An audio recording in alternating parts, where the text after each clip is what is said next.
5 minutes avec la Rhapsodie de réalité, une émission pour vous, une émission conçue pour vous, une émission taillée sur mesure, une émission qui vous ressemble, une émission qui vous permet de connaître votre destinée avec le Christ. Bonjour, bienvenue dans notre émission 5 minutes d'édification avec la Rhapsodie des réalités. Aujourd'hui, le pasteur nous enseigne sur le thème « Ce sera une grande fête ».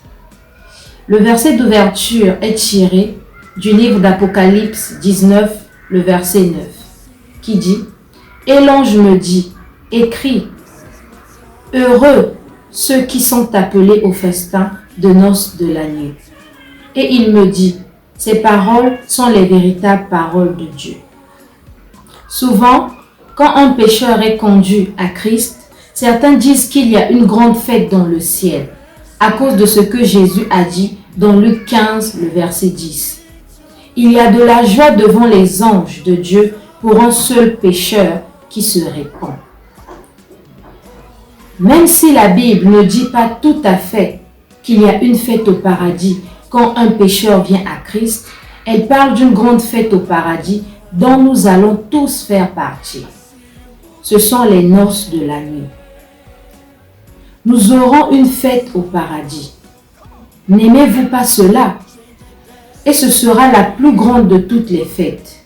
Ainsi, tous ceux qui pensent que le paradis sera un endroit ennuyeux sont mal renseignés. Ils n'ont pas la bonne information. Lisez la Bible. Papa Dieu organise une grande fête et nous venons de chaque génération pour la grande fête. Nous n'allons pas au paradis en haletant et en disant « Dieu merci, nous avons à peine réussi ». Non, nous allons tous nous taper dans la main en étant ravis, si bien que les mots ne pourront pas décrire notre joie alors que nous sommes célébrés par le Père et les saints anges. C'est la raison pour laquelle nous prêchons et enseignons la parole de Dieu partout dans le monde. Beaucoup d'autres pourront être touchés et conduits à cette grande réjouissance en présence de Dieu. Une pluie de louanges et de contemplation et d'adoration. Lisez cela dans les paroles prophétiques de Jean, dans l'Apocalypse 19, le verset 6, qui dit « Et j'entendis comme une voix d'une foule nombreuse, comme un bruit de grosse eau, et comme un bruit de fort tonnerre, disant « Alléluia, car le Seigneur notre Dieu Tout-Puissant est entré dans son règne. Gloire à Dieu. » Vous préparez-vous pour la fête? Notre travail et notre œuvre d'amour ne sont pas en vain. Quoi que vous fassiez pour le Seigneur, continuez à le faire.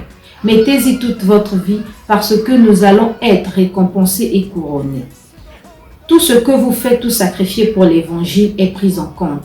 Et ce jour-là, outre les bénédictions que vous avez reçues et dont vous avez bénéficié sur terre, il vous dira, c'est bien, bon et fidèle serviteur. Matthieu 25, verset 21. C'est merveilleux. Ici, nous apprenons que chaque sacrifice compte. Tout ce que nous faisons pour Dieu est important. Alors ne vous arrêtez pas. Continuez à faire cette belle œuvre à laquelle Dieu nous a appelés.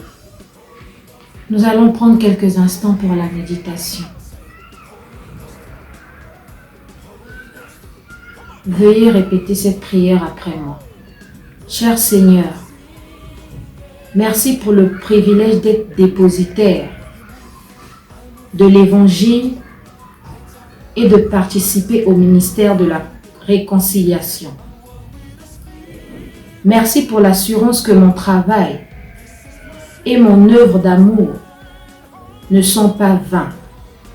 Mon engagement pour l'Évangile et sa diffusion dans le monde entier reste inébranlable, tandis que j'attends avec impatience le retour imminent du Seigneur Jésus-Christ, l'éternel roi de gloire. Alléluia. L'étude approfondie concerne les versets Apocalypse 19, 6 à 7, Colossiens 3, 23 à 24 et Malachie 3, les versets 16 à 18. Que Dieu vous bénisse. Vous avez été bénis par ce message. Nous vous invitons à faire de Jésus-Christ le Seigneur de votre vie. Seigneur Jésus, viens dans mon cœur et deviens le Seigneur de ma vie. Je reçois la vie éternelle dans mon esprit. Et selon Romains 10, 9, si tu confesses de ta bouche le Seigneur Jésus, et si tu crois dans ton cœur que Dieu l'a ressuscité de mort, tu seras sauvé. Je déclare que je suis sauvé, je suis né de nouveau, je suis un enfant de Dieu. Maintenant, j'écris ce qui demeure en moi. Félicitations, vous êtes maintenant un enfant de Dieu.